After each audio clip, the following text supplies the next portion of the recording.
a gente vai deixar para mais uma semana na frente, tá? Inclusive, eu tenho que sair daqui, às 10 para meio de Ô, Glória. Gente, vamos lá. Bom dia, a gente vai terminar essa parte dos personalidade. Eu ia dar um caminho hoje para valer com a semana, mas eu ia ter jornada. Então, eu não sei o que falar na próxima aula, que é atividades para somar também na nota de vocês, tá? Então, só retomando a questão tem que ser, como você chama?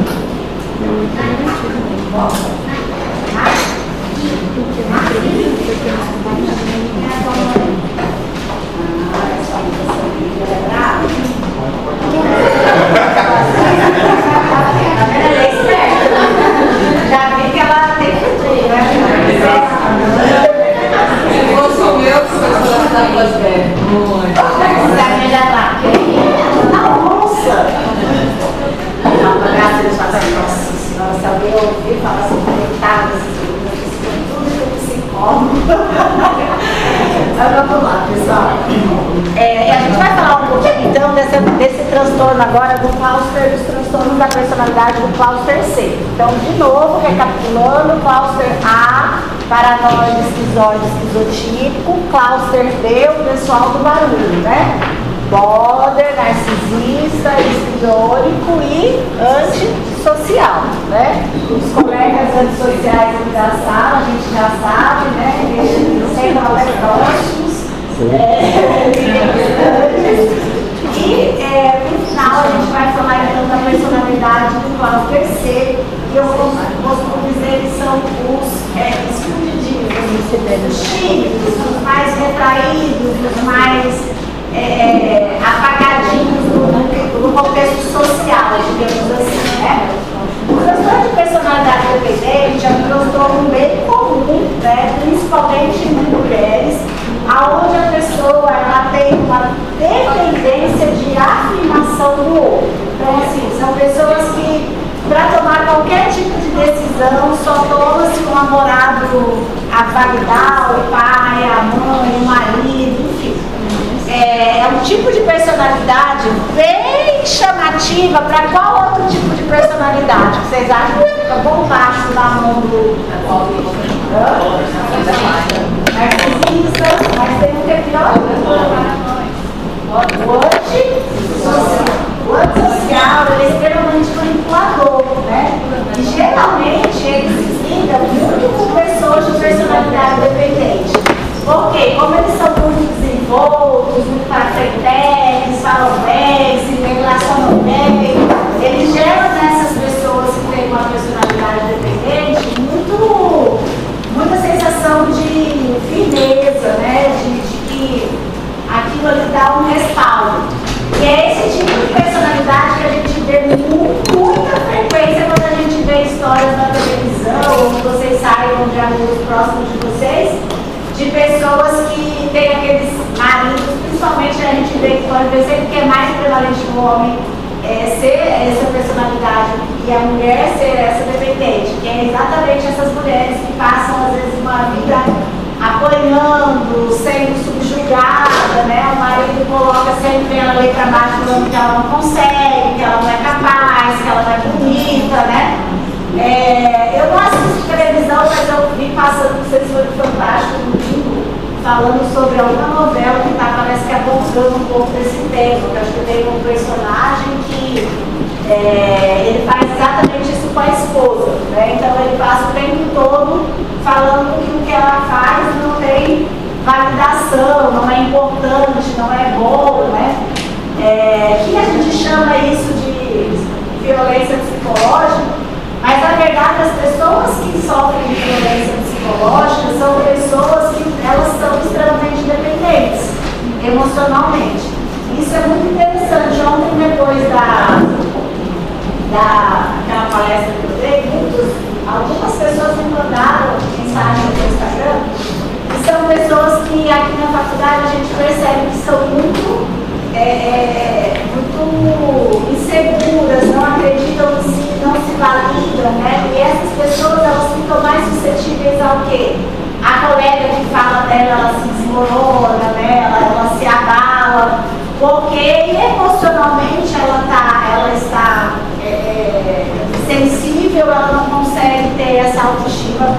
estabelecida.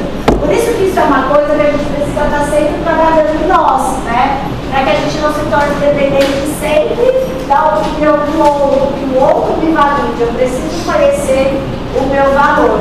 Olha, teu pai tentou te arrancar se você estava muito bem nas provas, eu desconversei. Ele é maravilhoso. Ele parou eu lá no bairro. Me diga! E aí? E o Eduardo, as notas dele? E que não sei o que? Eu falei, não, tá tudo certo, maravilhoso, tá me devendo essa, hein? Ele é sempre lá. Aí ele, não, porque ele tá não sei o que nota de eu. Não, mas deve ser um equívoco. Aí, oh meu Deus do céu, esses meninos colam pra ler, ó. Tá me devendo essa, hein, pessoal? Agora eu vou botar meu pai pra falar pra senhora, então a senhora quer ter. Sim, com certeza. Eu sou cúmplice dos meus alunos. Aí o que fica em Vegas é em Vegas, né? Aí ele, olha, tá,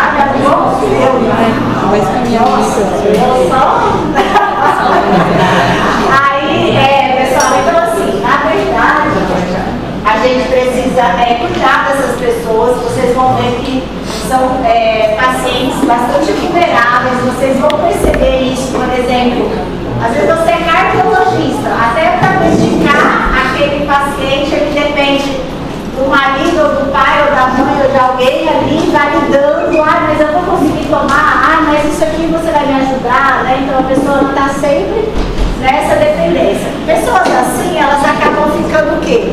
Muito angustiadas, muito ansiosas, né? Elas são inseguras, são pessoas que muitas vezes têm um alto potencial.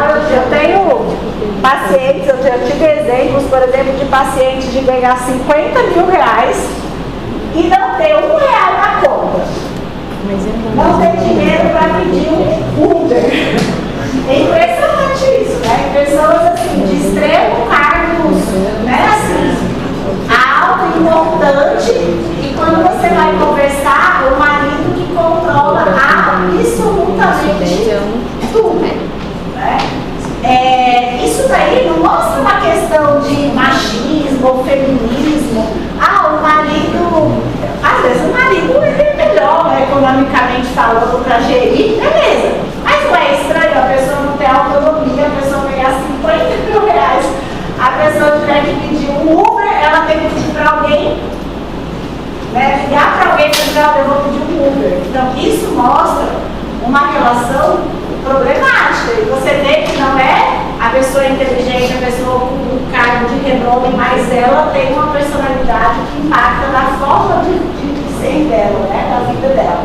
E isso também vai virando uma bola de neve em relação à sua configuração familiar, porque os filhos também vão vendo isso, eles vão vendo as personalidades do pai, da mãe, né, como que eles se interagem. E pasmem, a gente tem que sempre buscar muito o exemplo que a gente vê, né?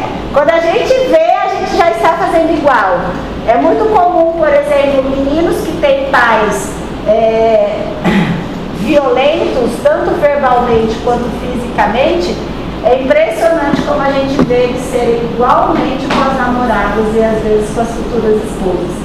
Porque é aquilo que a gente falou, é o que eu vivencio. Por isso que se a gente não corta esse ciclo, ele tende a se perpetuar. Uma das coisas mais tristes que eu vejo é a criança, por exemplo, adultos que sofreram violências graves na infância, eles tendem a fazer a mesma coisa também na vida adulta. É uma coisa impressionante isso, né? Então, realmente, a gente precisa cuidar. Então, são pessoas que permitem que as outras pessoas decidam por ela, né? Submete suas próprias necessidades aos outros, evita fazer exigências ainda que seja o seu direito, né? Sente-se desamparado como sozinho, medo de ser abandonado, né? E é facilmente ferido por críticas ou desaprovação, que é o que a gente fala sobre o bullying, né? Por que o bullying impacta mais alguns e menos outros? Porque está na nossa personalidade, aceitá-lo ou não. Né? Então, por exemplo, hoje aqui na faculdade, quando a gente fala que ainda as pessoas não entenderam que não é mais o colégio, por quê? Porque hoje o que a gente mais vê é os colegas adultos se incomodando com a opinião do outro. Né? Tipo assim, Ah, mas ele falou, ela falou que eu isso, que eu aquilo. Você fala o que você quer, é sobre o outro, não sobre você, né? Mas é difícil mesmo isso, é um processo maturacional que a gente só vai adquirindo quando mais velhos, né? E hoje a gente sabe que a gente está também demorando mais para entrar no processo maturacional. Então isso é um pouco esperado dentro da nova configuração, né, da sociedade. Fora essa dependente, a gente tem essa personalidade ansiosa. Gente, essa personalidade é a que vocês mais vão confundir com fobia social. Tá? Cuidado para não confundir provas, inclusive já caiu essa diferenciação no ENARE. Por quê? Porque a fobia social, o paciente ele tem extremo receio em se colocar perante as pessoas. Mas não é a esse nível. Aqui é um tipo de fobia extrema. É igual a gente colocar assim, a pessoa que tem crise de ansiedade e crise de pânico. É igual eu ter a fobia e o transtorno de personalidade ansiosa. É tão tenso, isso é tão do paciente que passa a se tornar uma característica real dele, do dia a dia dele. E aí são pessoas que elas começam a fazer vários adiamentos na vida por medo da exposição. Exemplo, o Ricardo sofre de fobia de esqui, de personalidade de evitação. Aí vocês vão fazer nós vamos fazer um churrasco. Ricardo, vamos pro churrasco. O Ricardo vai falar, não, ele não vai falar assim pra vocês, não vou no churrasco porque eu tenho ansiedade de estar entre vocês. Ele vai achar uma desculpa, ele vai falar, ele vai falar que vai. Quando tiver alguns minutos de dia, eu tô com diarreia, eu tô passando mal, alguém morreu. Ou seja, a pessoa ela começa a arrumar desculpas sempre para não estar naquele ambiente desconfortável, né? Então são pessoas que têm medos infundados perante os outros, tem pessoas que têm medo, por exemplo, de se mastigar perto das pessoas, tem medo da crítica da roupa, da crítica do comportamento, do movimento, né? São pessoas que, como os esquizoides, eles acabam indo para profissões bem introspectivas também, tipo telemarketing, laboratório, coisas que não dependem muito assim desse contato, nem visual e nem entre as pessoas, né? Então, por exemplo, tem pessoas que conseguem trabalhar super bem no telemarketing, mas se você colocar ela no balcão, não, ela desmorona, né? Então são poucas palavras, seria o máximo da fobia social ali, né? Algo tão profundo e intenso que possa ser chamado de personalidade. Então isso aqui é difícil, a esquiva o paciente sofre, é um paciente que facilmente pode deprimir, fazer depressão maior, porque ele passa a ter um sofrimento, uma angústia, que o desfuncionaliza. É extremamente tímido, então passa a se tornar também difícil, às vezes, ter um relacionamento, né? A pessoa, sempre que se envolve com alguém, ela acha que a pessoa já está com ela por algum motivo, que ela não é merecedora, é uma pessoa, assim, muitas vezes bem complexa em relação à autoestima. Por isso que a gente fala que são personalidades que são mais conchinhas, né? São personalidades mais introspectivas, mais uma autoestima bem mais fragilizada, né? No entanto, os sintomas então causam esse sofrimento, né? E isso gera no paciente muita tendência a ter outros transtornos psiquiátricos, dentre eles a depressão. Se frustram muito facilmente com as críticas e desaprovações, né? Não costumam ter amigos íntimos, só aceitam um relacionamento quando tem certeza que é querido. E isso é muito difícil, né, gente? Porque os relacionamentos, eles são factícios, né, de dar ou não certo. Eu só conheço isso se eu tentar, né? Por isso que é muito difícil quando uma pessoa sai de um relacionamento, ou quando principalmente mulheres se separam, elas passam muito períodos muito sozinhas, porque elas querem tentar controlar esses fatores, né, achando uma pessoa mais apropriada. E isso é praticamente impossível. A gente só consegue realmente conhecer as pessoas a partir do momento que a gente convive com elas, né? E isso aí é uma coisa extremamente complexa, né? A gente tem um limiar. Hoje mesmo eu estava falando com a doutora Thaís, que é chefe da residência. A gente tem encontrado muitos dilemas na residência em relação, muitas vezes, a essas questões da personalidade, né? Porque a residência é algo que você passa um longo período ali com o aluno, e aí a gente vai vendo, né, como a pessoa se comporta, como ela...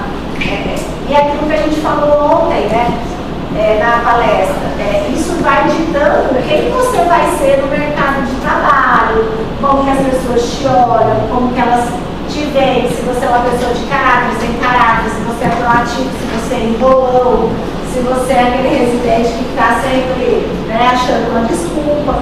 Então, isso é bem complicado, né, da gente entender e observar, e a gente vê que as coisas vão acontecendo, né? Então, assim, evita atividades sociais ou profissionais aonde ela vai ter esse contato intenso com pessoas. Aí ela estava me contando hoje de uma residente já R3, né, de um outro serviço lá da DHB, que está tendo fobia, assim, de se esconder dentro do hospital porque os preceptores não achavam na hora de ter que fazer uma conduta.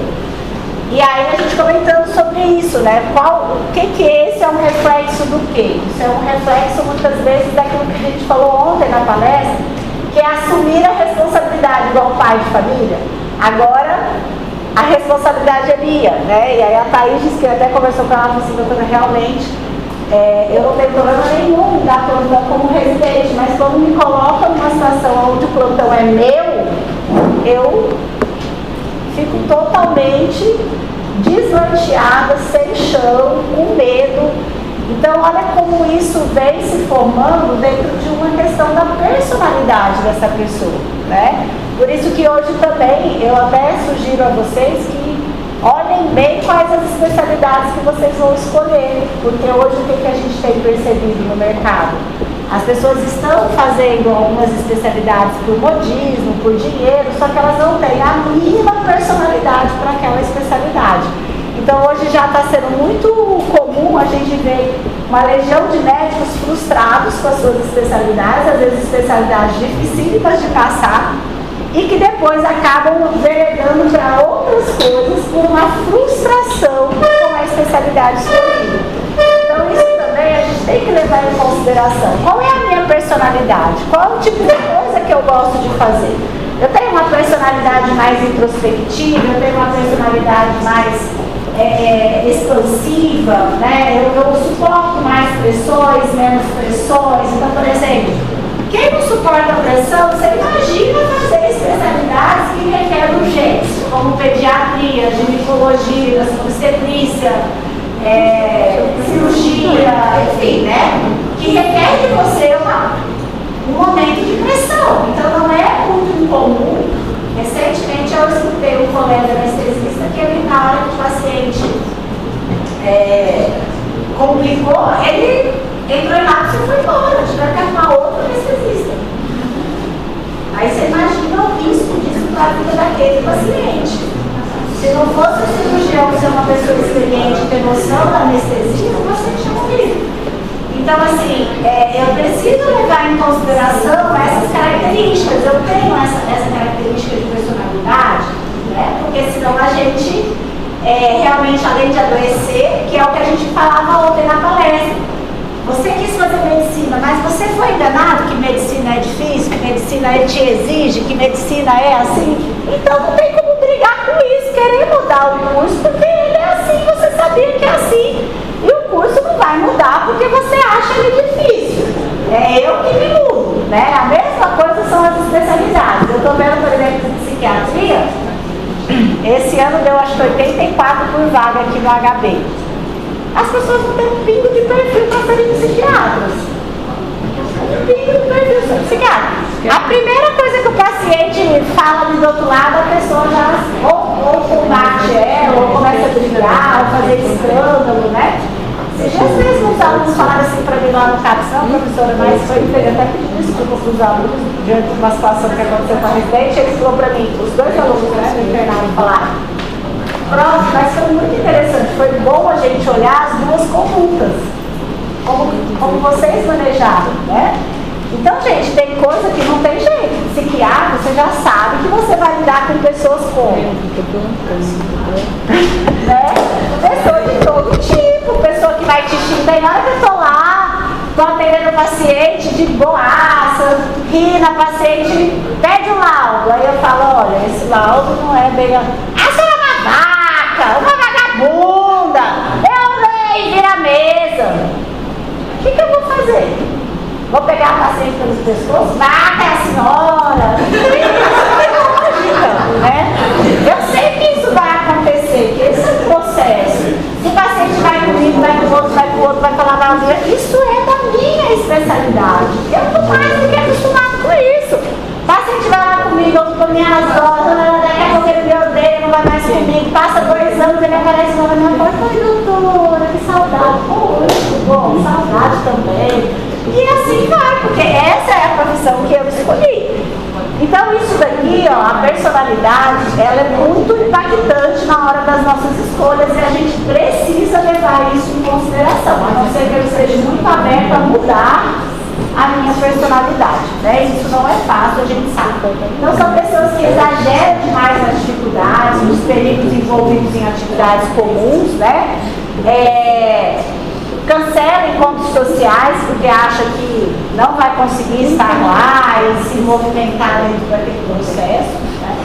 E por último, a gente tem essa personalidade obsessiva narcástica, que é uma personalidade já mais rara de se ver, não é tão comum, mas ela existe.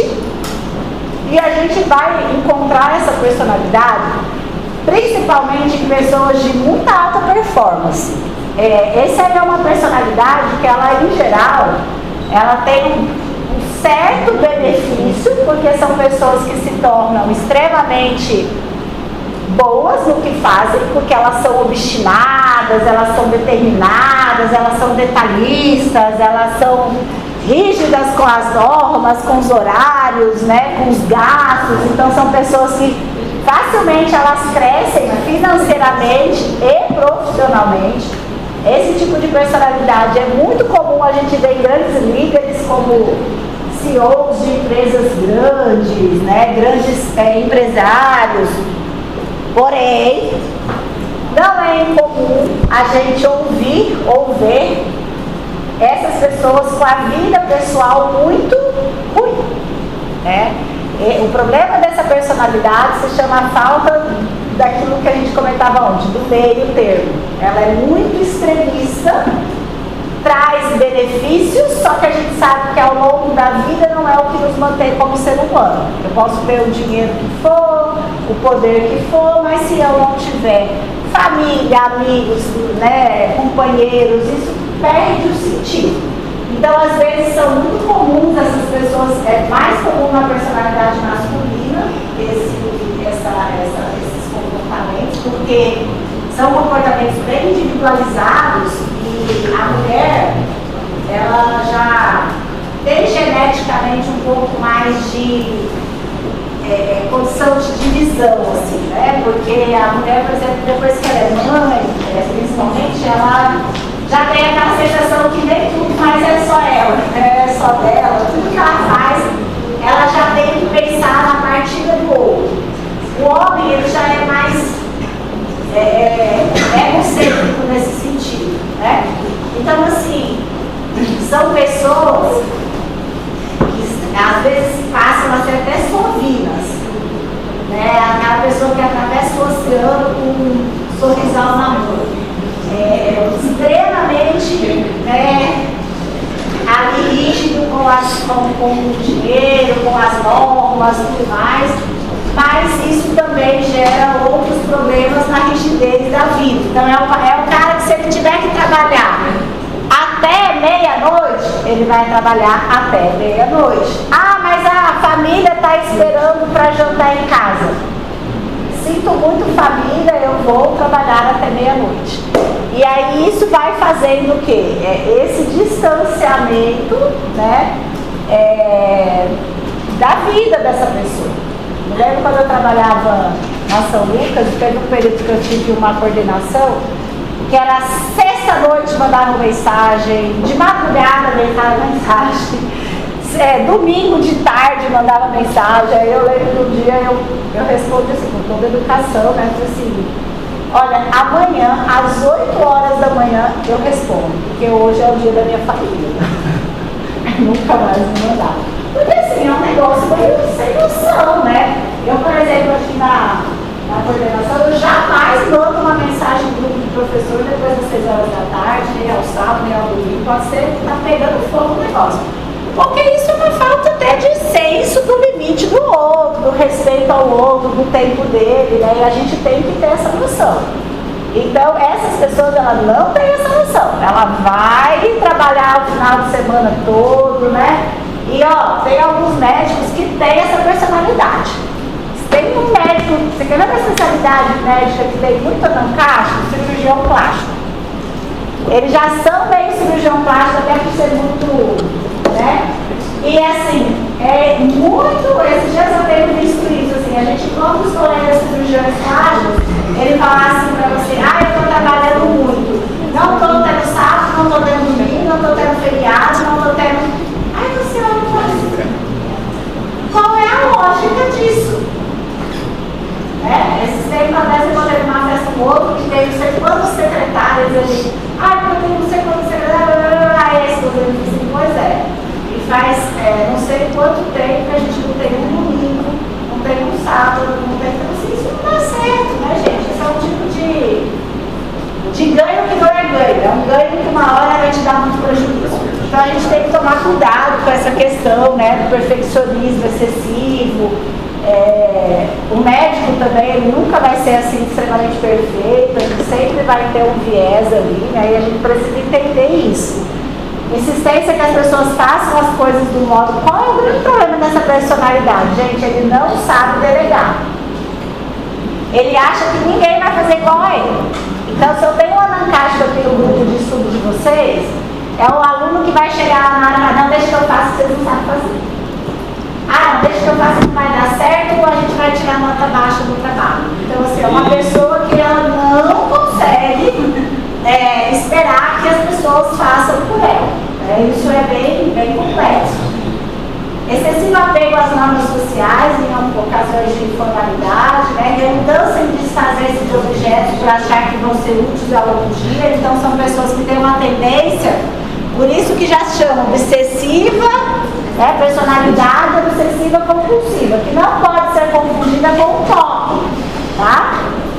Mas que ele tem o viés da ansiedade do toque, né? Assim, a pessoa tem ali o pezinho. Excessivamente conscienciosos, escrupulosos em relação às normas sociais. Então, são pessoas opostas do antissocial, né? Que não seguem as normas sociais. Esses aí são os opostos, né? O antissocial, o anancastro, ele nunca vai dar liga, nem como amigo, nem como... nunca vai dar liga, né? Se for um anancastro coordenando o antissocial, rapidamente ele vai ser demitido, não tenha dúvida disso, né? Porque são personalidades que não vão se encaixar de forma alguma, né?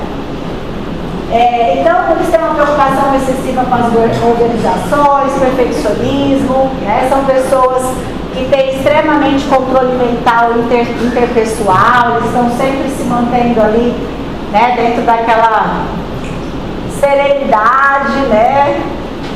Começa no início da idade adulta, presente uma variedade de contextos, né? E aí vem alguns dos principais. Perfeccionismo, conclusão de tarefas, elas têm que ser sempre perfeitas, por isso que ele se torna bom, porque ele refaz as coisas até ficar perfeito. Então, tem o lado bom, mas tem o lado ruim, né? E são pessoas que perdem muito tempo fazendo as coisas, entrega a coisa muito boa, mas é aquilo que a gente falou, na vida tudo tem que ter um equilíbrio, né? E aqui a gente já tinha falado. Então, pessoal, só para a gente finalizar aqui sobre a personalidade, vocês percebam que esses clausters, né, eles não definem necessariamente, a gente pode ter características que não consolidam-se perfeitamente dentro de uma personalidade, personalidade, a gente vai se ver, eu te vejo em vários traços dele. Sim, mas assim, ter um tiquinho de cada um é algo bom, né? Sinal que você não está dentro de nada absolutamente. E é isso que é essa a nossa percepção mesmo, né? A gente tem que ter um tiquinho de cada um, mas a gente tem que aprender coisas e se moldando, né? Por exemplo, quando eu leio essa do excessivo, eu sou extremamente detalhista, eu tinha muita dificuldade em delegar. Eu era uma dessas, que eu preferia fazer o trabalho do que deixar o povo fazer. Hoje, eu já não trabalho nisso. Mesmo que eu estou fervendo, eu não faço. Então, assim, isso é importante, a gente perceber essas... Sabe o que me ensinou isso? Uma vez trabalhar com uma menina extremamente leve do meu lado. Eu faço 10 mil coisas ao mesmo tempo. Estou aqui atendendo paciente, fazendo laudo, não sei o quê. No concluir que eu faço, não erro. E aí eu não sei. Aí às vezes eu falo assim, fulano, lá, tal coisa, aí a pessoa aqui. Aí aquilo, o serviço público vai subindo. Tem hora que eu levanto da cadeira, eu estou fazendo mal, eu vou lá perto, porque a pessoa ainda está processando. E aí uma vez que colocaram uma moça no sangue, que ela era nesse nível. Eu comecei a gerar tanta angústia. Aí um dia eu falei, cara, mas quem está errado sou eu. Eu estou muito acelerada, eu sou, sabe? Eu preciso também aprender com isso aqui. E aí eu comecei, junto com Deus, aprender com aquela menina, eu comecei a aprender a ficar aguarde, que o papel não vai chegar. Aguarde, foi o sofrimento. Uns 2 meses eu brigando comigo mesmo. O papel chega. Aí parece que ela foi se moldando, sabe?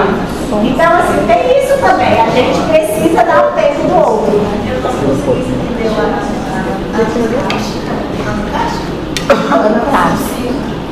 é a mesma coisa. Anancástico é o sinônimo de obsessivo compulsivo. É porque assim, antes se usava esse termo obsessivo compulsivo, mas as pessoas faziam muita confusão com o toque. Porque assim, ó, o transtorno do toque, a gente vai até falar na sequência, ele é o pensamento obsessivo, intrusivo, né? E pode vir acompanhado de comportamentos compulsivos. Isso não é o que acontece aqui. Isso daí é a personalidade mesmo da pessoa. Aí por isso que eles... Isso aqui seria mais a ação, assim, né? É como ele se comporta perante tudo, não é uma coisa específica. Né? Não é assim, é só sobre, por exemplo, o anancástico na criação do filho. É aquele cara que vai querer que o filho seja todo certinho, perfeito, né? Então, assim, é engraçado isso, assim. A personalidade anancástica, existe, igual, tem um colega médico aqui em Porto Velho que é bem interessante. Foi até pediatra das minhas filhas, o doutor Alessandro, que é bem conhecido. O Alessandro é uma pessoa que ele se tornou famoso pela profissão, até por ser alguém assim, bem, sabe? Extremamente, então assim, você vai chegar lá, você vai ver ele fazer uma cultura perfeita. Ele é o cara que ele vai sentar com a mãe e vai ensinar a mãe, não é qual é a comida que a mãe vai dar, não. Ele vai pegar e ensinar a mãe a cortar o legume, a colocar dentro do liquidificador, quantos ml ele vai colocar, entendeu? Ele é o cara que vai falar que o filho não pode ir para a escola antes dos 5 anos de idade, de jeito nenhum. E ele cumpriu isso na vida dele. A esposa parou de trabalhar, cuidou só das crianças, os filhos foram para a escola só aos 5 anos. Acho que até a filha dele está aqui no 1º ano agora de medicina. Então, assim, ele é um cara extremamente... Né? Então, isso foi bom, né? Porque tornou ele um grande nome na cidade, extremamente importante, né? Agora, sim, por exemplo, tem gente que não vai, às vezes, dar certo com isso, porque acha que é extremista demais. Entende? Tipo, tem pessoas que falam, não, ele é rígido demais, né? E ele é mesmo. Eu me lembro que ele foi pediatra da minha filha, a minha mais velha. Um dia eu estava fui comprar um presente, era 11h30 da manhã. E eu cheguei, ele chegou, ele falou assim, cadê a Maria Fernanda?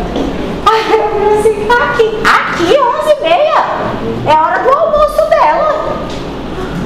Aí eu falei, não, mas ela tá almoçando. Mas ela tá almoçando onde? Ela tá lá na salinha, tinha o escritório desse lugar que eu tava, né? Pois você acredita que ele foi lá olhar se ela tava lá almoçando? Tô te falando, juro por Deus. Ele foi lá, aí voltou, ela tava com a minha babá que tá comigo até hoje, 18 anos, desde que a Maria Fernanda nasceu. Aí ele chegou e falou, Tetê, deixa eu ver a comida. Olhou comigo, olhou se era natural. Aí voltou e falou assim, parabéns, viu, Vanessa? É assim mesmo, olha só. Pra mim tá tudo certo. Mas se é alguém de outra personalidade, pode virar pra ele e falar assim, o que você tem a ver com isso de você, né? Então, veja que é muito interessante essa questão da personalidade, porque ela pode ser uma personalidade extremamente gerar os lobos também, depende muito de onde você está, no contexto que você está, né? E isso pode ser muito bom também. Então, a gente precisa sempre estar observando essas nossas características, por isso que eu falo, a especialidade médica, você vê hoje o Alessandro é um médico pediatra que vive só de consultório, é uma coisa raríssima para uma pessoa nessa especialidade, né? Se a gente for pegar a maioria dos pediatras, ele está dando plantão, ele está numa UTI, né? E ele vive assim, integralmente hoje só de consulta médica, né? Por uma especialidade que não tem procedimento, quer dizer, isso é muito interessante também. Então tudo tem os seus dois lados, assim, né? Que a gente fala, como por exemplo cirurgiões. Meu marido odeia que eu falo isso. Nas cirurgiões, o que a psicologia mostra? Os cirurgiões, eles têm um pouco da personalidade antissocial. Por quê? Porque são pessoas mais frias, mais, assim, conseguem dar um distanciamento emocional que a gente não percebe em qualquer especialidade, né? Por isso que hoje a gente está vendo tanto problema nas residências de cirurgia, porque hoje muita gente quer ir fazer cirurgia, mas não tem o mínimo perfil para fazer cirurgia. E aí sofre demais, né? Sofre porque não tem jeito. Cirurgia é outra área, assim, eu falo que eu sou casada com um cirurgião. É outro mundo, é um mundo paralelo, né? Esses dias minha filha estava que eu mandei dirigir. É de frescura, quer ser cirurgião? Como que vai ser cirurgião desse jeito? Dá primeiro pouco, você leva já no meio da maca. Ai, não, então nem fala que vai ser cirurgião. Porque se você já está estocando, só de eu falar pra você frear o carro, parou o carro, daí você falei, pois vai sentar lá de novo dirigindo. Que coisa, menina, que isso? Imagina. E aí é onde rompe, né? Porque a pessoa não quer ouvir de jeito nenhum que tá errado. Tá? Entrou na contramão, quem que falou? Ai, que legal, linda, maravilhosa. Tá super certo, né? Aí a pessoa tá lá operando, pega a artéria errada, o cirurgião vai falar o quê? Nossa, continua, maravilha. Óbvio que quem tá lá no comando vai gritar, vai. Então, assim, só uma especialidade, gente, que não tem jeito, né? A pessoa, ela tem que ter um preparo emocional para aquilo ali. Eu, por exemplo, não tenho. Eu, quando eu operar com meu primeiro, meu marido já me chamava de cirurgião pânica. Aí eu falava assim, nossa senhora, eu tenho mania, assim, eu não sei fazer nada que a mão esquerda. Aí, na hora de pinçar, soltar, eu cruzava a mão. Aí ele batia com a pinça na mão. Olha, beleza. Cirurgião de jeito nenhum, pelo amor de Deus, você não tem um mínimo de isso é cirurgia banca. Pelo amor de Deus. Aí eu me lembro que um dia a gente lava um pescoço, olha que a cirurgia do meu marido é aquelas assim, anatomicamente perfeitas, assim, você vê todas, você não vê sangue na cirurgia, né? Aí eu acostumada a ver a cirurgia dele assim, né? Aquela cirurgia limpa. Aí um dia, não sei o que a gente... Eu fui comprar uma cirurgia, a menina pegou um vaso, o negócio tirava sangue pra todo lado, eu já paralisei, assim. Eu já não conseguia fazer nada. E ele era calmo, e o sangue tirando, e ele... Aí eu falo, não, gente, cada um nasce uma coisa, com uma personalidade, isso é fato, né? Não tem jeito, o cirurgião, você não desesperar, imagina. Né? O doutor Jorge um dia contou quê? 40 minutos segurando o vaso, pensando o que eu ia fazer. E olha como isso é interessante. Tem um amigo que ele é o único que opera uretra muito bem aqui, hoje. Então eu estava até perguntando, você opera sozinho? Eu estou meio engraçado isso. Você está operando com quem? Tá, ele falou assim, Vanessa, eu estou com uma dificuldade de ter um colega para operar comigo. Eu falei, sério? Ele falou assim, geralmente agora os colegas, os outros colegas urologistas pegam a uretra e chamam eles para operar com eles. Eu falei, mas por que isso? Ele falou assim, porque hoje o médico é desesperado. Em cirurgia de uretra, chega um momento que você não sabe o que você vai fazer. Você está com o paciente ali, você fica olhando e você fica parado. Tem hora que eu passo 40 minutos pensando o que eu vou fazer na uretra. E o colega que está do lado fica, e aí? Ele vai fazer? Ele não vai? E não sei o quê? Olha para você ver que interessante essa fala dele, né? Ele falou assim, aquilo me gera tanta, sabe? Porque eu quero dizer assim, é uma coisa muito delicada, tanto é que ninguém faz, aqui só ele faz. E que a pessoa tem que ter calma, tem que ter frieza, tem que parar, pensar, olhar, analisar. E a pessoa não tem isso, né? Ele não tem, ele quer sair ali. Então assim, é muito complexo, é da personalidade da pessoa, né? A pessoa tem que ter essa calma de olhar aquilo ali e falar, calma, vai dar tudo certo. Então a gente precisa ter esse comportamento aí também relacionado à nossa personalidade na nossa área médica. A gente não falou do toque, né? Eu não falei, né, do toque. Professora, eu configurar uma pessoa dentro desses transtornos não é algo patológico, né? Não necessariamente, exatamente. Foi boa a sua pergunta. Digamos assim, você pode ter uma personalidade anancástica, mas não ser um transtorno. Porque, assim, é o que eu estou falando, por exemplo, estou citando aí, tipo, o doutor Alessandro, assim. A vida dele é maravilhosa, ele é um super profissional. Quer dizer, assim, o que eu quero dizer, assim, é o quê? São características de uma personalidade, mas que para aquela pessoa é extremamente funcionante. Zero problema, pelo contrário, é uma personalidade que fez, né? Mas é por quê? Porque tem que ter um meio termo, né? Tem que ter um meio termo. Como eu citei aqui também meu marido, enfim, a gente classifica a pessoa ali, mas aquilo ali não tem. Para aquela pessoa tá tudo certo. Sempre aquelas 4 palavrinhas. Agora, isso disfuncionalismo, né? Isso me gera sofrimento, para mim é uma terceira. Aí, aquela personalidade realmente ela se tornou um problema na minha vida. Porque se a gente parar para pensar, todos nós temos características mais impactantes de uma determinada característica, né? Como a gente falou, por exemplo, político. Eu dizer que o político ele tem mais características antissociais não quer dizer que todos eles são antissociais patológicos, né? Assim, corruptos, que mandam matar, não é isso. Tem políticos que são muito importantes e que fazem muita diferença na vida de muita gente, de muita situação. Então, assim, porque ele tem aquelas características que são importantes para aquele cargo que ele exerce, né? Isso não necessariamente quer dizer que é doença.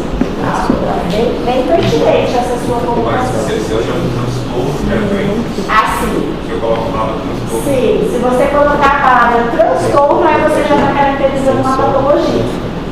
Então, assim, eu posso dizer assim, eu tenho uma personalidade mais anancástica. Beleza? Isso não é um transtorno, né? Agora, se você fala assim, eu tenho um transtorno de personalidade anancástica, aí eu estou caracterizando que essa personalidade é patológica.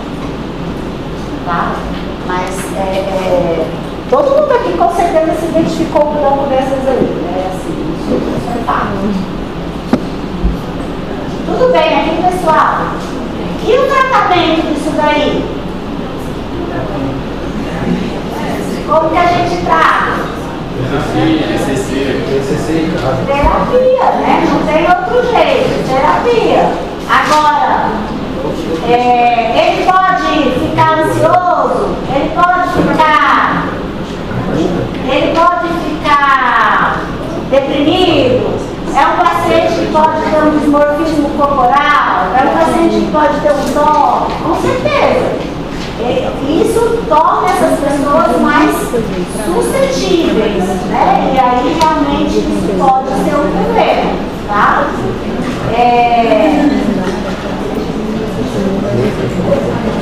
Tem uma respiradinha ali, eu vou só pegar aqui,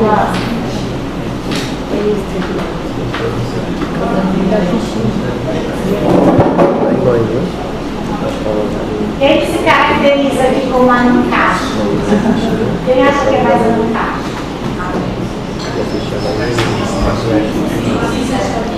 Mais sulista? Nossa, minha amiga mais eu sou só fresca, tá? Então não posso faltar assim.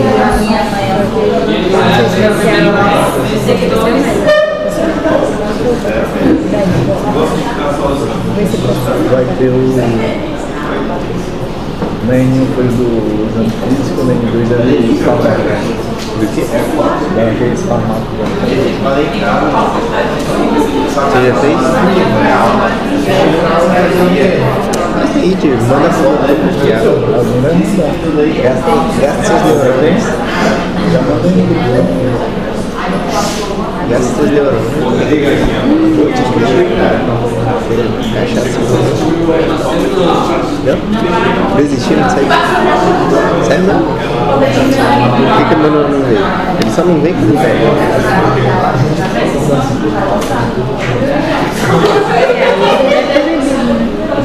Quem bebeu? Mas eu acho que a questão da eu, por exemplo, ela tem assim, brava. Dentro de algum lugar. Perto do Novo. Vou levar desaforo pra casa. Aí a gente vai aprender. Quase suficiente. Eu acho que sim. Quando tu vai assim, não bate no posto, vira no posto, vai, passou o modo. Aí tu vai pegar o posto para pegar a calante. É quase em frente, quer dizer em frente. Mas é na mesma rua. Quando a gente vai capaz de fazer uma coisa, a gente é bom, nem seja. Você não bebeu? Como é possível alguém fazer isso assim? E aí você fica assim, olhando e falando, meu Deus do céu, é complexo, né? Sabe o médico? Estava falando com É lógica, não é pra minha cabeça.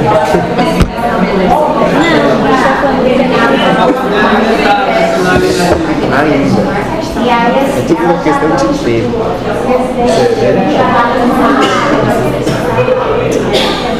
aí ela chega com cara, Eu pegar ano que vem, se eu pegar uma boa perigosa, chegar uma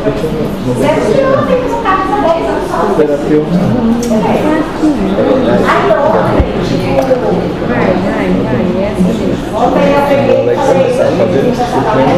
Se cara estiver abaixo de 500, é prejudicial. aí eu falei, aí eu disse assim, ó, Quando você vai ficando velho, tem que usar o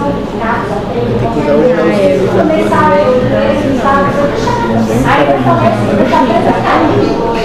tiver algum laudo só de renovação, já fica lá, não pode até carregar. E na residente, ela estava aqui, na sala. Já deu 3 Badeu. segundos. Eu falei pra vocês que eu estou. Você viu? Deixa eu ver se é porque eu ia dar aquela vez, né? Aí eu tiro aquela vez e coloco o dedo lá dele.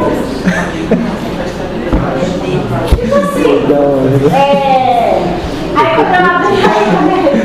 eu não, doutora, porque eu e fulano, mas eu não tinha sentido segura para aprender sozinha no carro. Ok. Aí aquela médica olhou para as coisas. Aí você fica se perguntando, cara, que médico?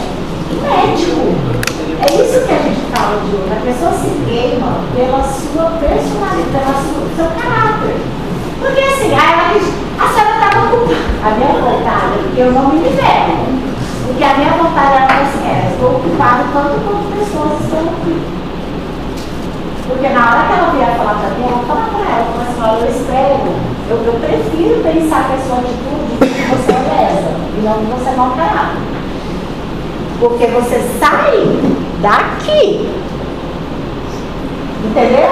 Agora assim, vamos supor, ela quis me expor com a chefia como se... Agora você imagina os alunos da metropolitana que estavam lá. Primeiro dia de estágio. O que os alunos podem ter entendido daquilo ali no contexto descontextualizado? Eu quero dizer que uma médica, ela não teve ética de voltar e falar assim comigo, doutora, olha, eu não me sinto à vontade, o que eu ia falar? Tudo bem, tá ótimo, beleza, obrigada, tá tudo certo. Agora não, você vira para o seu preceptor, você vai lá, fala pelas costas dele, para o chefe da... Olha para você ver, na frente de 3 alunos. É por isso que hoje está dando uma ruim, hoje a residência médica está com tanto problema. Porque do mesmo jeito que o aluno acha que aqui ainda é o colégio, ele acha que a residência ainda é a faculdade. Eu falei assim, gente, primeiro, olha, eu fiz, quando eu resolvi fazer psiquiatria, eu acompanhava o professor Bernardo no CAPES do Estado. Fiquei 2 anos com ele. Eu era aluna, juro por Deus. Você pode ir lá pegar os prontuários, você vai ver minha letra. Quando o doutor Bernardo chegava, o doutor Bernardo chegava 1h30 da tarde. Quando eu já não tinha aula aqui, eu já saía daqui 10 da manhã, eu já ia pro CAPES. Eu chegava no CAPES, atendia todo mundo sozinho. Eu era aluna. Quando o doutor Bernardo chegava, estavam todos os meus prontuários atendidos, só esperando ele passar um por um, chamar o paciente de carimbar e ganhar a receita. Eu era aluna. Agora um médico que dá plantão em UPA, que atende todo dia comigo, do meu ali, todo dia. Isso não é, sabe o que? Isso é preguiça. A pessoa quer ficar de folga. Aí ela faz o quê? Se enrola toda, toma atitude totalmente descabível e aí se queima. Porque sabe o dia que eu chamo uma profissional dessa? Nunca. Foi na hora. Você vê, eu sou uma pessoa que posso empregá-la, igual o semestre que vem, eu vou fazer professor de psiquiatria aqui, porque vai ter 3º ano, 2 turmas para dar, mais o 4º ano. É isso que eu falo. Quem determina o seu futuro é o teu comportamento, não é o teu conhecimento. Porque é uma pessoa que você não vai, você vai falar assim, meu amigo.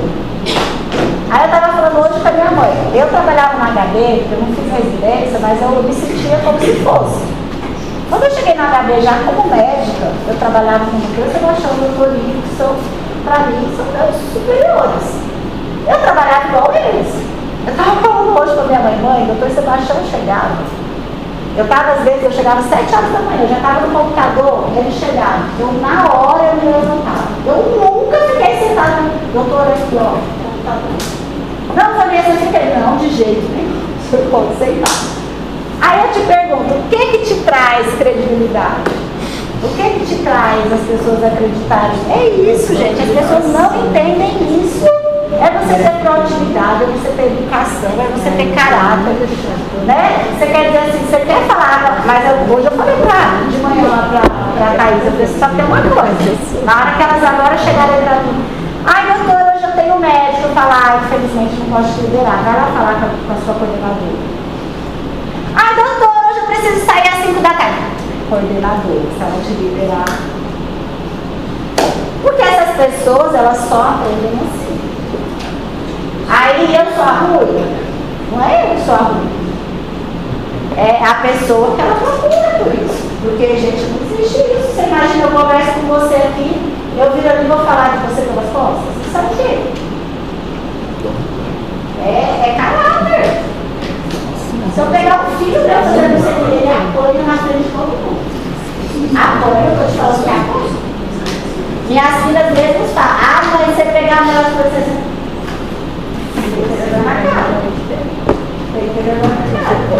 Porque isso daí é caráter, gente, isso é personalidade. As pessoas hoje em dia, elas acham que fala do WhatsApp, como as pessoas não estão tete a tete, aí elas criam-se, né, dentro do WhatsApp. Você pode ver que até para brigar com o namorado, você briga mais pelo WhatsApp, né, do que pessoalmente, porque a gente cria força, né. Não, hoje eu saio da Record e fico calada, assim. Eu passei a tarde, sabe, assim, entalada. E aí eu sou muito assim, certinha, sabe? Eu sou daquelas pessoas que, tipo, eu não minto para meus chefes, eu não, tipo assim, se eu preciso faltar por algum motivo, eu ligo e falo, eu preciso faltar por isso, eu não fico mentindo, eu não vou pôr uma pestada, eu não... Então eu acho, assim, é o que eu falo, a gente não espera do outro, né? Essas coisas, você fala assim, gente, que nem isso. Agora você imagina hoje, ela vai trabalhar o dia inteiro do meu lado, ela tá inteira, hoje, amanhã, todo dia. É o incômodo dela, né? Com relação aos professores de personalidade, a gente precisa identificar dentro de um caso, ou saber mais a característica de epidemiologia de cada um, dentro de um treino um pouco focado agora nesse caso. Em que focar? Nas características principais mesmo. E identificar dentro de um caso mesmo. Sim. Essas características que a gente falou mesmo. Quando você pega o DSM-5, ele vai ser citado. Por exemplo, o Bob, ele tem que ter 5 daquelas características, né? Então, assim, é só isso. Não tem que ficar tranquilo. Eu sou personalidade bem tranquila. Por exemplo, da infância para adolescente, ali para formando personalidade. Já está formando. Na verdade, antigamente, não se dava nenhum diagnóstico de transtorno de personalidade antes dos 18 anos. Porque entendia-se que até os 18 anos, essa personalidade agora está aos 30, né? Daqui a pouco não vai poder mais dar até os 30. Mas, assim, brincadeiras à parte, hoje isso já não é tão considerado assim. Por quê? Porque igual uma abóbora. A gente já vê o comportamento bóbora ali aos 12, 13 anos, né? Então, muitas vezes, esse paciente, assim, eu preciso, eu não tenho como classificar isso como outra coisa, né? Eu preciso classificar. Mas, ao pé da letra, a gente só dá os 18 anos porque entende que é um processo ainda formativo. Por isso que a questão do núcleo de cuidado, eu não digo nem da família, do núcleo de cuidado daquela pessoa, ela é muito importante. Até mesmo os professores, né, a escola, o estilo de escola, o estilo de vizinhança, de tudo influencia, né? Porque a pessoa ela tende, né, a se bandear mais para um lado ou para o outro, né? Por exemplo, tem pais aqui que com certeza vocês são de fora. O pai fica muito tranquilo, porque entende que o filho tem uma personalidade muito mais consolidada, muito mais, né, não, isso aqui não vai acontecer. Mas outros não, né, outros já pensam assim, olha, isso aqui é perigoso, né, isso aqui não é... Ele pode ser que ele ceda, porque a gente vê as personalidades, né, aqueles que são mais vulneráveis, né? E aí, assim, ela está sempre em formação, lógico, né? Mas a gente precisa estar sempre pincelando, dando essas dicas, né? E aí, se for uma pessoa mais... você quer ver coisas simples que a gente fala assim, cerimônia do jaleco, né? Esse ano aí a cerimônia do jaleco, você vê nitidamente algumas coisas, até nas vestimentas das pessoas, né?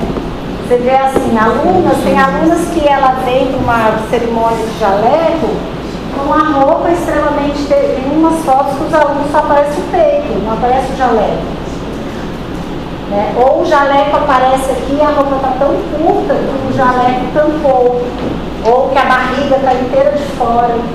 Aí eu fico me perguntando assim, como é que o pai ou a mãe, ele deixa o filho sair de casa com aquela roupa?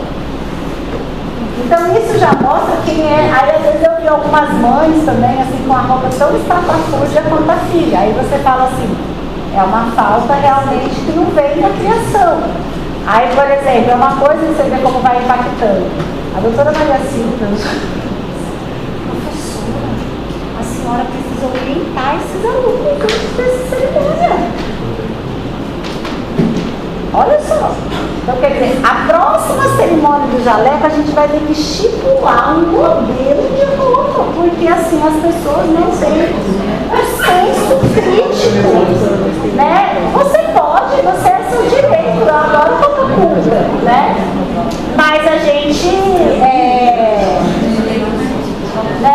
Por exemplo, ontem eu estava com uma saia que não era nada escandalosa, mas ela tinha uma fenda. Quando eu fui ver, hoje um monte de story, a minha perna toda parecendo sentada. É horrível, né? É super chato pra mim. É uma coisa que eu já tenho que me policiar, né? Na próxima vez eu posso pôr. Então, assim, a pessoa parece que ela não tem esse senso, né?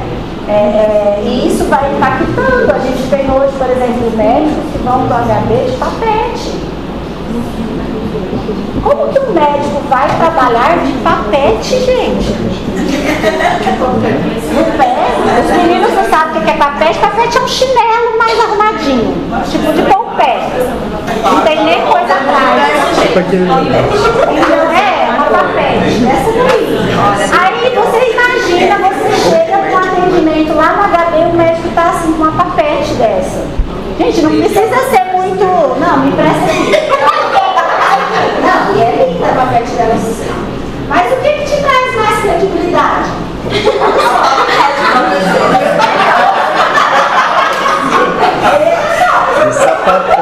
Não é pela beleza, pelo conforto. Você se atende pelo médico de o médico de é básico.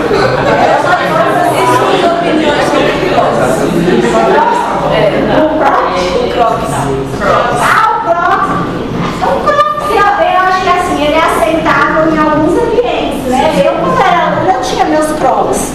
O centro cirúrgico, né? Pra, tipo, obstetrícia, que você fica muitas horas no pé, eu não vejo problema, assim, porque é fechadinho, né? Eu acho que não é. O problema é isso, olha lá, ela tá de Crocs. Tá certinho, tá ok. Né? Não é isso, é assim, ó. Se cai sangue no seu pé, se cai um instrumento, mas eu sou psiquiatra, eu não mexo com sangue, não é bem assim, não. Você chega ali e tem uma intercorrência, né? Então, assim, até por causa da profissão a gente aprende isso na faculdade e a gente não executa isso, né? Então, isso está onde, gente? Na personalidade, e ela vai se formando, né? Esses dias eu cheguei em casa, tipo, 5 da manhã, aí tava minha filha, teve uma festa, uma molecada, beleza, minha casa, eles sempre se reúnem lá. Aí depois eu cheguei com a minha filha dormindo lá, coisa de 2 amigos lá, assistindo som e bebê. Eu olhei aquela cena, depois eu subi e falei assim, gente. Aí o pai sentou do meu lado, eu e ele olhando pra cara do outro, fiquei pensando assim, gente. Eu não sei, parece que o jovem tem hora que ele não percebe a vulnerabilidade das coisas. Entende? Aí você fala assim, mas é meu melhor amigo. Mas eu conheço desde quando nasceu. Eu pego toda hora a situação dessa. Que o melhor amigo, a menina tá ali dormindo, ou bebeu, não sei o que, quando acorda, foi estuprada pelo melhor amigo. Então, quer dizer, isso às vezes você tem que fazer o quê? Quem que faz esse estágio? É o processo educacional. Minha filha, olha, você percebe que você não pode viver nesse mundo de fantasia, acreditar que todo mundo é bom. Se o próprio pai estupra um filho, gente. Aí tá lá uma menina jovem, bonita, gostosa, de shortinho aqui deitada, meu Deus, é uma falta de juízo. Ela fala assim, mas isso é do jovem, eu também já fiz isso. Também já me expus as vulnerabilidades, né? Lógico, a gente se expõe, óbvio. E não foram poucas, não, era terrível. Mas assim, o que te mantém? Elas até brincam que ela em casa, mas você namorava mesmo, dançava mesmo, aprontava mesmo. Mas assim, o que te norteia? É a família. Mas tirando sempre aquele, né? Quem cuida de você, que vai falando, eita, volta aqui. Essa questão, a gente ficou na infância, na adolescência, tem um transtorno. Se colocar na terapia lá, vai conseguir evitar? Sim, a terapia ajuda muito, né? Muito. pais incentivassem mais a terapia precoce, só que assim, vamos lá. A terapia é um mundo muito distante da grande população. A parcela que tem acessibilidade a isso é muito pequena. Né? E a gente está falando de uma grande população. Então, assim, quanto mais baixa é a minha renda, a minha capacidade de aquisição das coisas, mais isso depende da mãe, do pai, de quem cuida, do vô, da avó, enfim. Né? Então, assim, só que hoje a gente vive num mundo muito complexo. A nossa classe social é uma classe totalmente fora, é uma bolha totalmente fora da realidade.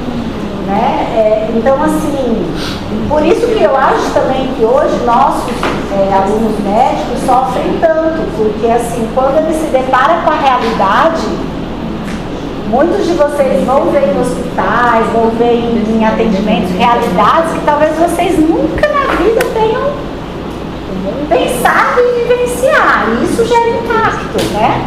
Mas sem dúvida, se você tiver alguém ali desde o começo, né, mostrando que não é, por exemplo, minha filha Lavínia, porque ela é narcisista, agora recentemente eu coloquei ela numa terapia. Eu falei, não, você vai. Eu não sou louca, eu não sou. Então. Mas olha, a minha mãe pergunta assim, e aí, Sofia? Olha pra você ver a personalidade, ela fala assim, vó, é bem constrangedor, né, esse negócio de terapia. Olha só, bem constrangedor, né? Por quê? Porque ela não quer ser desafiada, ela não quer ser, né, que alguém pontue pra ela assim. Um dia a gente foi lá e assim, vai a família toda, né? Aí a gente colocou um grupo lá, a psicóloga colocou um grupo de tabuleiro e colocou eu, o pai, a irmã e ela para jogar. Aí ela não sabe por quê, né? Aí tipo assim, quando eu ganhei dela, ela ficou quieta, porque comigo ela não se cresce, né? O pai, ela já. Aí a irmã, quando a irmã tirou ela de uma casa lá, X do jogo, menina, ela virou a giraia. Enquanto ela não conseguiu tirar o dado, não sei o quê, até a hora dela chegar pra irmã dela e falar, tá vendo? Tá vendo que agora eu te dei o troco? Vingativa, entendeu? Tipo assim, é muito interessante, né? Você vê as personalidades ali. E aí, ao final, a psicóloga pontua, né? E ela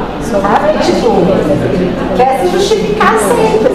Então, assim, é interessante a gente ver isso, né? A nossa forma. É igual vocês. Se vocês pegarem um jogo de tabuleiro e colocar aqui e jogarem entre vocês, nitidamente vocês vão perceber como cada um se comporta naquele processo. Né? Aquele que é mais competitivo, aquele que é mais quieto, aquele que questiona mais. Então, assim, é interessante. A terapia, ela nos traz essa percepção, né? Eu me lembro muito bem, isso há 25 anos atrás, quando eu cheguei aqui aos 20 anos, olha aquela terapia muda, gente. Eu era muito hiperreativa, né? Lembra assim? E aí eu vivi um ano em Ribeirão, meu marido um ano aqui. Quando eu cheguei aqui, eu não tinha amigos, eu não tinha ninguém. Eu nunca tinha saído de casa na minha vida. Caí em Portugal.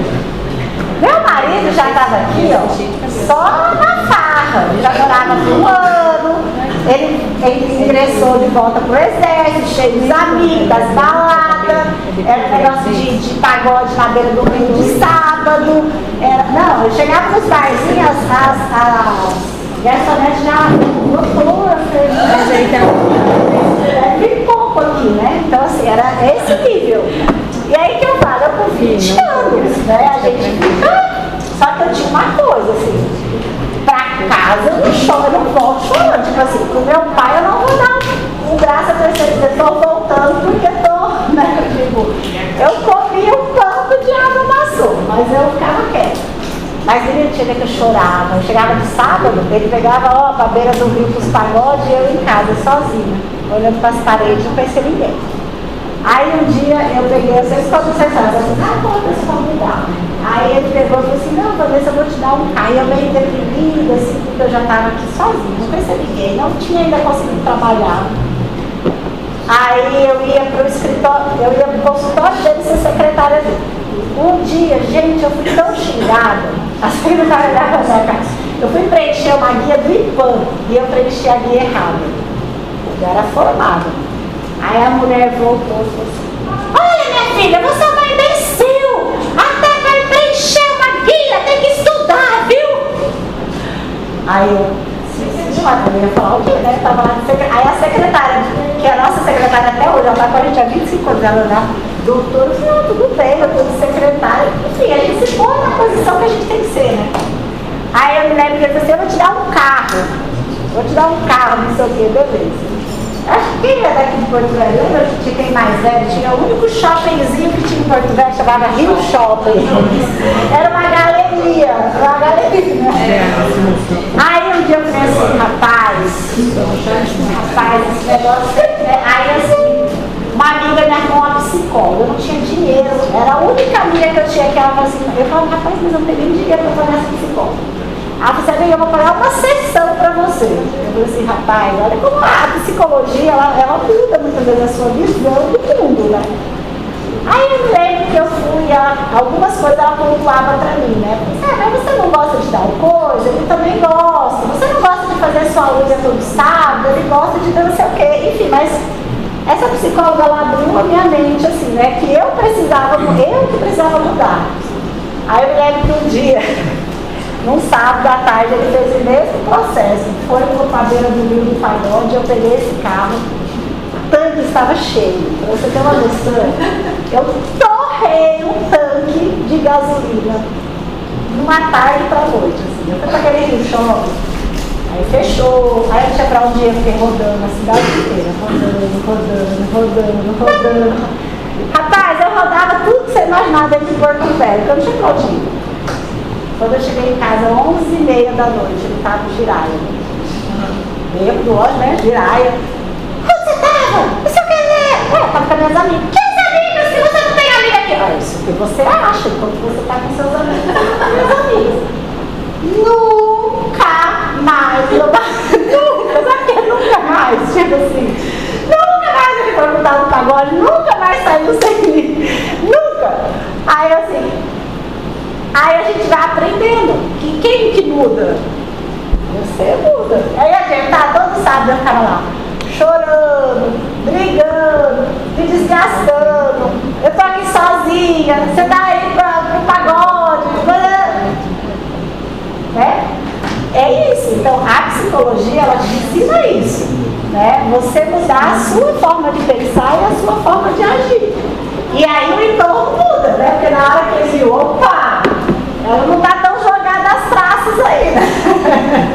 Pode ser. E aí, se você é importante naquele processo, outro se atenta. Pode ver como que a gente é quando entra em relacionamento. A gente se descuida, muitas vezes a gente não cuida mais da aparência, não cuida da cabeça, não cuida. Aí a pessoa separa, como que ela fica? Um divo, uma diva, né? Assim, muda completamente, faz mudança, porque a gente tem essa tendência a achar sempre que o jogo está ganhando, né? Então eu preciso me melhorar. Gente, só pra gente dar uma finalizada aqui, então, eu vou ter, na verdade eu já vou ter que liberar vocês. Só pra gente recapitular um pouquinho aí a parte do transtorno obsessivo compulsivo. O transtorno obsessivo compulsivo é um transtorno, pessoal, de muita gravidade. Ele tende a se tornar um transtorno crônico, né? Ele começa na infância e na adolescência. E por que o toque começa na infância e na adolescência? Pelo grau de ansiedade que essa criança é exposta. Então essa criança está passando por algum problema, seja na escola, seja em casa, seja com alguém, e aí ela começa a ter um alto grau de ansiedade. Qual é o problema disso? A gente não percebe muita ansiedade de criança porque ela é externalizada muitas vezes através do quê?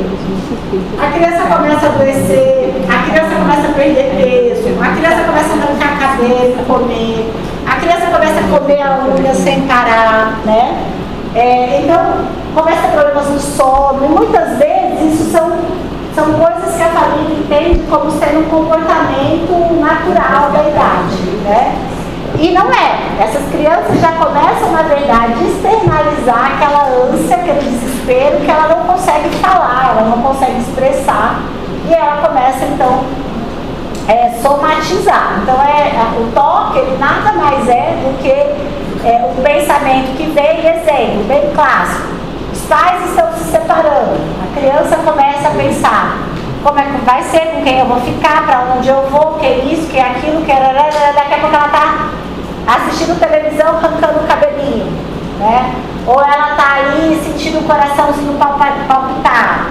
E ela começa a ter sintomas e ela começa a pensar: mas e se ele se separar, vai acontecer tal coisa. E ela começa a ter pensamentos intrusivos, né? E esses pensamentos intrusivos vão ficando cada vez mais intensos, cada vez mais de difícil controle. E quando se vê, a criança já está com toque obsessivo e muitas vezes compulsivo. Por quê? A criança, para aliviar aquele pensamento, ela começa a ter alguns comportamentos de movimento. Exemplo: se eu pular 3 vezes, minha mãe não vai morrer. Aí toda hora ela tem o pensamento que a mãe vai morrer, toda hora ela pula 3 vezes. Só que aí o que acontece? Às vezes ela tem que fazer uma tarefa. Ela não para de pensar que a mãe vai morrer, não para de pular e não vai fazer a tarefa enquanto ela não para de pensar e não para de pular. Então, o toque, em geral, quem sofre de toque, um dos critérios é que a pessoa perde mais de 1 hora por dia da sua vida com os comportamentos obsessivos compulsivos. Por isso que ele é tão disfuncional. Eu tenho uma amiga de infância que a infância dela foi muito conturbada. Os pais dela viviam brigando, de feia mesmo. E ela, quando ela era bem, tipo assim, acho que tinha uns 7 anos, ela começou a arrancar cabelo. Ela chorava e ela arrancava, assim, pegava de trás. Até hoje, ela arranca cabelo, ela quase não tem cabelo. Desde criança ela chorava arrancando. É porque assim, isso aí é uma coisa que vai perdurar. Essa pessoa precisa de muita terapia, porque são todas as vezes que ela tiver sob estresse, ela vai arrancar, entendeu? Porque aquilo foi um pensamento que ela associa, é associação, né? Então, por isso que quando identificado cedo, é o certo, porque a gente coíbe isso. Então, assim que a gente orienta, por exemplo, criança, né? Prender o cabelo, usar touquinha, usar gorro, usar boné, aí tá dependendo do tipo de toque, né? Toque de limpeza, não ficar deixando limpar, toque de contaminação, né? Então, assim, o toque, ele é uma doença extremamente grave. Amanhã mesmo eu vou começar mais um protocolo de EMT com uma paciente de toque. Da eletroestimulação magnética. Assim, algo que a pessoa convive a vida toda, só que tem hora que ele piora muito. E aí a gente precisa intervir de uma forma mais drástica.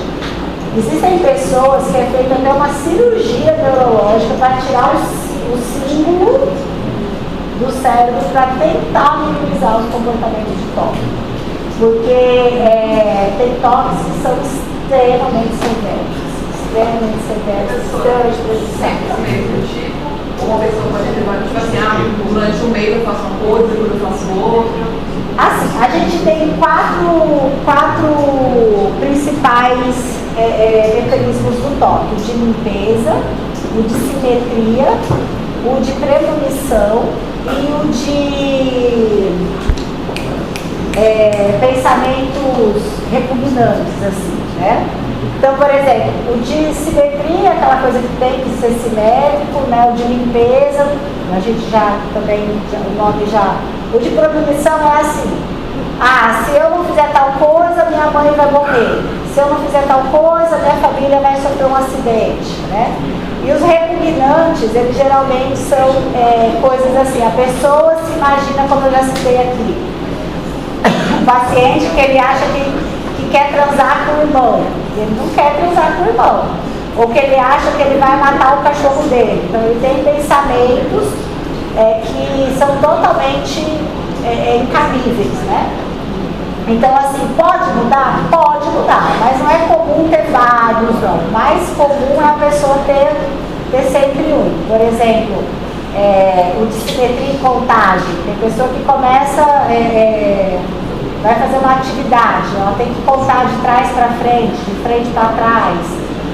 Aí tem que começar tudo de novo. Por exemplo, a pessoa está lá contando, 1, 2, ela tem que contar até 10. Aí alguém chega e fala, oi Vanessa, aí ele, vou começar tudo de novo, aí começa tudo de novo. Então isso ocupa muito tempo da pessoa. Recentemente eu atendi um policial federal e ele tem um toque severo. E ele trabalha na parte administrativa do presídio. Ele fala assim, doutor, eu levo, assim, a tarefa que um colega leva 3 horas para executar, eu levo 5. Porque eu fico repetindo, refazendo tudo aquilo que eu estava fazendo. Então, realmente, o toque, ele traz muito prejuízo, né? Prejuízo, uma ex-aluna aqui da FIP, uma vez também me indicou uma tia, e olha uma coisa interessante do toque, gente. Por que o toque não é diagnosticado? A pessoa fica calada. Para vocês terem uma ideia, o toque pode levar até 30 anos para uma pessoa alguém descobrir que aquela pessoa tem toque. O toque muitas vezes pode ser silencioso. A tia dessa aluna, por exemplo, foi super diferente, ninguém nunca tinha percebido. Um dia que ela foi, eu peguei ela até no ambulatório de São Lucas. Ela lavava a louça e a cada louça que ela lavava, ela tinha que pôr no escorredor, ela tirava e ela molhava de novo, colocava no escorregador, molhava de novo, colocava no escorregador, 3 vezes. Toda a louça. Então, tipo assim, se ela lavar 10 pratos, ela fazia isso com os 10 pratos. Aí no dia os filhos falaram, gente, por isso que a gente não entendia porque que a mãe passava a tarde lavando louça. O sono dela é super prejudicado. Olha só, esse é um tipo de paciente que ela tem dualidade de toque. O marido se virou na cama. Aí ela levantou e mostrou pra gente lá no ambulatório. Isso aqui dela é tudo escoriado. Por exemplo, ela está com o marido na cama. Se o marido vira de lado, ela entende que se ela não coçar a perna, ele vai morrer. Aí ela passa a noite inteira, ele virando de lado e ela escolhendo a perna. É muito sofrido. O toque, ele é sofrido. Porque o paciente, qual que é a diferença do toque e do delírio? Ele tem consciência que o que ele pensa é infundado. Então aquilo gera nele até vergonha de falar isso, porque ele sabe que é infundado. Então ele fica com vergonha de falar, ele continua sofrendo, né? Algumas pessoas, por incrível que pareça, elas resolvem até o toque sozinha. Ela começa a ver que aquilo é infundado, e aí quando são pessoas de personalidade mais fortes, né? Elas. Agora olha como. Eu conto essas histórias porque eu sou da minha vida, eu posso contar das minhas, né?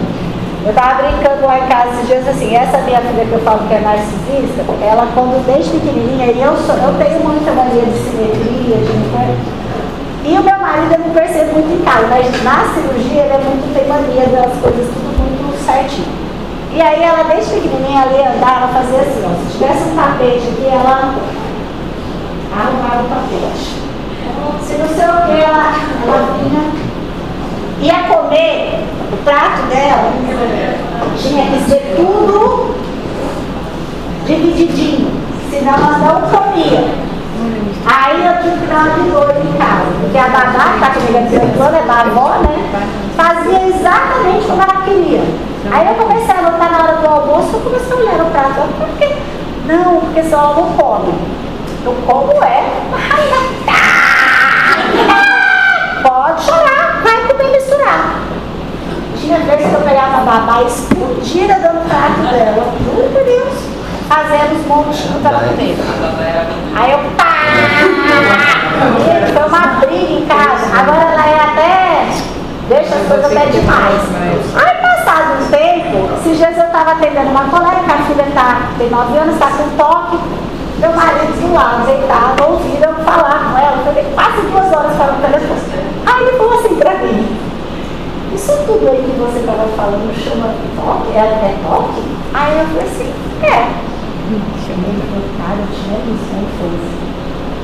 Eu falei, qual é? Sabia que você era meio doidinho, não sabia? Eu falei, como que era cantar? Aí ele foi me contar que teve um período que ele quebrou a perna, a mãe foi morar fora, né, da cidade, ele ficou com os avós, e ele disse que começou a ter esse toque de contagem. Então ele começava a contar, ele tinha que ir, aí ele voltava, e ele disse que aquilo virou, foi uns 2 anos. Aí ele falou assim, chegou uma hora que ele falou assim, cara, isso é muito doidura, eu preciso parar com isso. Aí ele mesmo conseguiu reverter. Aí depois eu fiquei assim, eu falei, tá vendo aí a genética da Sofia, ó, dos toques? Isso é genética, isso vem na genética. Contar o quê? Né? Hã? De ficar contando o quê que contava? Número. É muito comum, eles começam a contar, tipo assim, eu tenho que contar até 10 pra pegar esse celular. Aí a pessoa fica 1, 2, 3, 4, 5, 6, 7, 8, 9, 10. Vai lá e pega. Meu Deus. Entendeu? Se não der pra ele contar, ele vai ficar aqui, ó. Vai todo mundo sair da sala e ele vai ficar aqui. Aí alguém vai falar assim, Vanessa, você não vai sair? Daqui a pouco, eu tô esperando aqui o slide. A pessoa mente, porque na verdade ela tá ali esperando para dar a contagem para ela ir lá e pegar. Entendeu? Por exemplo, eu tinha um aluno da São Lucas que ele tinha um toque severíssimo. Um dia, tadinho, ele chegou a desidratar dentro do carro. Ele tinha um negócio assim, se ele entrasse no carro, no estacionamento da São Lucas, se tivesse vindo alguém que ele conhece, ele tinha que começar todo o processo da marcha de novo no carro. Aí teve um dia que ele pegou um dia de prova. Ele era muito inteligente. Ele foi um dos primeiros a sair. Ele passou horas no estacionamento, porque toda hora vinha alguém, toda hora ele começava. Ele ficou desidratado dentro do carro. Ele passou 2 horas dentro do carro, escaldante, fazendo um ritual para sair de dentro do carro. Para estudar, ele fala assim, professor, eu não aguento. E ele era um aluno nota 10 de tudo, assim. Ele falou assim, para mim, professor, eu sentar aqui para estudar, se tiver um cisco fora do lugar, eu tenho que limpar tudo de novo para começar a estudar. Então, o toque, ele gera perda de tempo. Aí você imagina isso, você, por exemplo, dependendo da sua especialidade médica. É impossível. Né? É muito difícil. Imagina assim, um cirurgião com toque. Ele tem que refazer uma coisa. É muito complexo, né? Então, o toque ele é muito debilitante. Né? Ele gera muito pressão. A pergunta mais importante, é normal ter algum grau de dor? É o que a gente está falando. Né? Que eu estou falando? Eu, por exemplo, tenho algumas coisas assim aqui. É o que eu estou falando. São traços, mas que eles não são patológicos. Por exemplo, se eu entrar no lugar, vamos supor aqui, ó, se eu ficar olhando aqui, eu vou falar, isso aqui me incomoda. Eu chegar aqui, tiver um papel assim, por exemplo, você quer vir aqui arrumar. Aí às vezes é um detalhe, assim, você fala, mas eu quero arrumar isso aqui. Mas assim, tudo bem, se eu não arrumar, beleza, minha vida não vai parar por isso. Mas ele tem toque patológico, não. Você vai ficar aqui até você vai ficar segurando esse negócio até ele não ver isso. Então é isso, então assim, ele vai ficar ali até ele tentar ver aqueles negócios daquela forma. Então o toque, a gente confunde um pouco com essas manias que a gente tem no dia a dia, de simetria, de limpeza, né? Tem gente que gosta da casa bem limpa. O que isso sinaliza? Isso sinaliza um traço, né? Mas que ele não pode ser excessivo, senão ele se torna patológico. Até moderado tá bom. Até moderado tá bom, tá na média. Gente, eu vou liberar vocês, porque eu preciso ir. Deixa eu fazer a chamada. Tem gente que tá na jornada aqui, né? Tem gente aqui na jornada? E a Oi, alguém me chamou?